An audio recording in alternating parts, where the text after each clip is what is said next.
Hello everyone, আসসালামু আলাইকুম। কী অবস্থা, সবাই কেমন আছেন? আশা করছি ভালো আছেন। আলহামদুলিল্লাহ, আমরাও ভালো আছি। আজকে আমার খুব পছন্দের একটি খাবার রান্না করছি, তাই ভাবলাম আপনাদের সাথেও শেয়ার করি। এটি হচ্ছে ভুড়ি ভুনা। কার কার পছন্দ অবশ্যই কমেন্ট করে জানাবেন। ভুড়িগুলো পরিষ্কার করতে অনেক বেশি কষ্ট হয়ে গেছিলো। আমার হাজব্যান্ড খায় না, আমি একাই খাই। আর আমার যেহেতু একটাই সন্তান, সেও এখন অনেক ছোট, সেও খায় না, একাই খাবো। তবে আমার হাজব্যান্ড হেল্প করছে আমাকে পরিষ্কার করার কাজে। কারেন্টও ছিল না, তাই মশলাগুলো ব্লেন্ডারে ব্লেন্ড করতে পারিনি।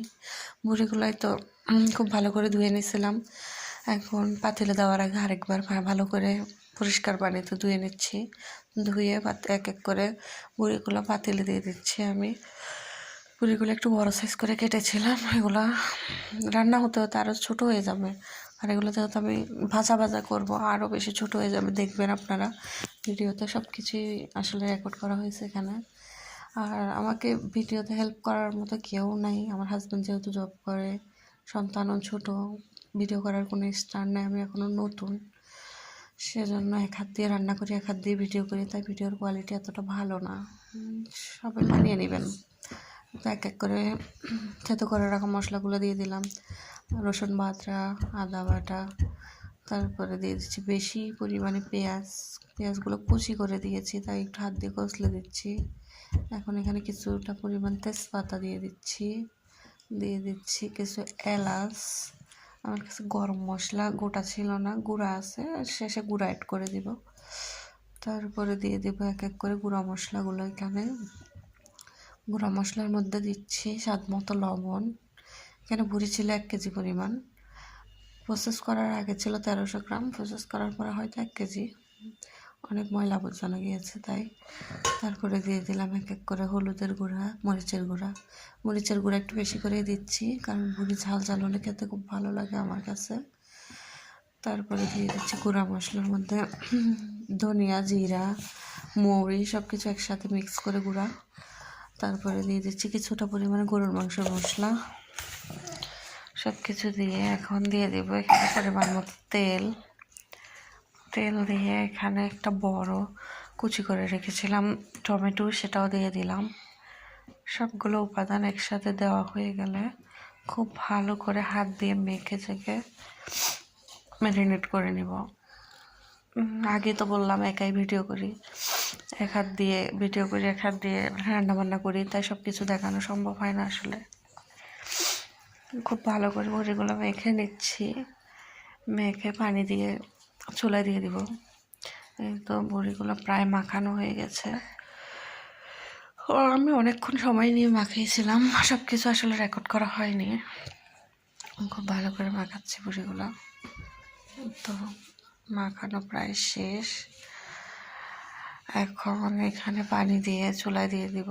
এই তো দিয়ে দিয়েছি পানি দিয়ে চুলায়। কিছুটা পরিমাণ কাঁচামরিচ আস্ত দিয়ে দিয়েছি, ফাটিয়ে দিয়ে নাই, ওগুলো এমনিতেই সেদ্ধ হয়ে যাবে।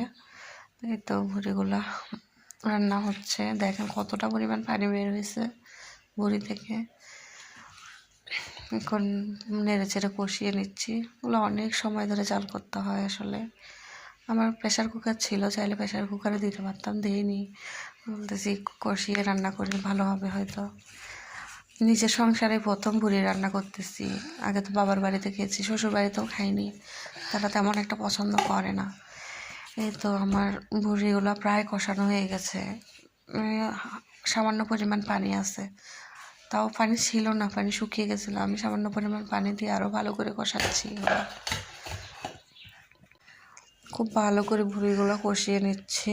দেখেন একদম কি ঘন হয়ে গেছে ঝোলটা।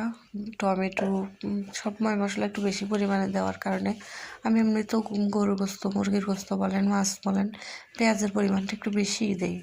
আর এগুলো তো ভুড়ি, এখানে তো আরও বেশি দিবই। সব কিছু একসাথে খুব ভালো করে কষিয়ে নিচ্ছি মশলাগুলোর সাথে ভুড়িটা। এই তো আমার কষানো প্রায় শেষ। এগুলো কিন্তু পরের দিন, প্রথম দিনই এটা রান্না কমপ্লিট করে ফেলিনি। এই যে পরের দিন ভুড়িটার এই অবস্থা, একদম শুকিয়ে গেছে প্রায়।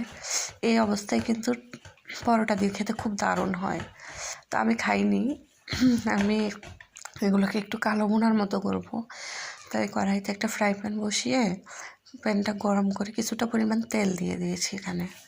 দিয়ে এখানে অল্প অল্প পরিমাণ রসুন কুচি দিয়ে দিলাম।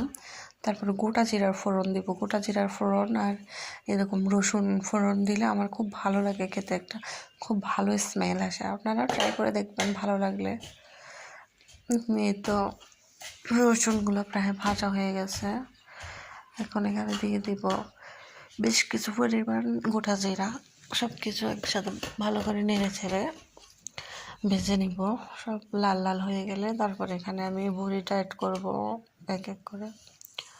একটু ভুঁড়িটা অ্যাড করতেছি এখন, সবগুলোর সাথে একসাথে মিশিয়ে নেব। রসুন জিরার সাথে মিশিয়ে নিয়ে সবগুলো ভুঁড়ি এখানে অ্যাড করে দিয়েছি। খুব ভালো করে নেড়ে ছেড়ে দিচ্ছি এখন। এগুলো অনেক ভালো করে নেড়ে ছেড়ে একদম শুকনো শুকনো করে ফেলতে হবে। গরুর মাংসের কালো ভুনা যেমনটা হয় দেখতে চাই তেমনটাই হবে। তো খুব ভালো করে ভাজা ভাজা হচ্ছে। আমি কিছুক্ষণ পর পর নেড়ে চেড়ে ঢাকনা দিয়ে ঢেকে ভেজে নিচ্ছি। শেষ পর্যন্ত আমার হাজব্যান্ডকেও খাওয়াইছি, সেও খাইছে, মজা হয়েছে বলছে। সে কখনো খায় নাই আগে, কারণ তাদের বাড়িতে খায় না। আমার বাবার বাড়িতে অবশ্য সবাই খায়, সবাই পছন্দ করে। আমরা বুড়ি রান্না করলে কারাকারি করে খাই, আসলে ভাই বোনরা খুব পছন্দ করি। তো বুড়ি রান্না করতেছি আর আসলে বাবার বাড়ির সবাইকে খুব মিস করতেছি। ভাই বোনরা খুব কারাকারি করে খেতাম আমরা। আম্মু রান্না করতো, আমরা পরোটা দিয়ে অনেক কারাকারি করে খেতাম। বলতাম এর ভাগে বেশি দিস, ওর ভাগে বেশি দিস, এরকম করেই খেতাম। এই তো আমার বুড়িগুলো প্রায় রান্না কমপ্লিট হয়ে গেছে। তো এখন এখানে কিছুটা পরিমাণ গরম মশলার গুঁড়া অ্যাড করব আমি। এর আগে আমি অফ ক্যামেরাতে আরও কিছুটা পরিমাণ গরুর মাংসর মশলা অ্যাড করেছিলাম, যাতে ভুঁড়ির একটা যে এরকম বাজে স্মেল থাকে ওই স্মেলটা না থাকে। আমার হাজব্যান্ড খায় না এমনিতে, তারপরেও ভাবছি তাকে খাওয়াবো। এখন যদি স্মেলটা লাগে সে তো খাবে না, সেজন্য স্মেলটা যাতে না লাগে তার জন্য সর্বাত্মক চেষ্টা করেছি যে কোনো উপায়ে স্মেলটা দূর করার। একদম লাগেনি স্মেল, খেতে কিন্তু খুব দারুণ হয়েছে। সেও অনেক পছন্দ করেছে, প্রথমবার হিসেবে অনেক খেয়েছে, অনেক পছন্দ করেছে। গরম মশলার গুঁড়া দিয়ে দিলাম কিছুটা পরিমাণ, তারপরে ভালো করে নেড়ে চেড়ে আবার মশলাগুলো মিশিয়ে নিচ্ছি বুড়িগুলোর সাথে। এই ভুড়ি বোনার সাথে আমি ডাল রান্না করেছিলাম, ডাল আর ভুড়ি বোনা দিয়ে এরকম ভুড়ি ভাজা দিয়ে ভাত খেতে খুব দারুণ লাগে। আপনারাও বাসায় ট্রাই করে দেখবেন। আমার চ্যানেলে তো অবশ্যই নতুন আপনারা, কারণ আমার নতুন চ্যানেল, কোনো সাবস্ক্রাইবার নাই। সবাই সাপোর্ট করবেন, অনেক আশা নিয়ে আসলে চ্যানেলটা খুলছি। সাপোর্ট করবেন সবাই। ভালো থাকবেন, সুস্থ থাকবেন। আল্লাহ হাফেজ।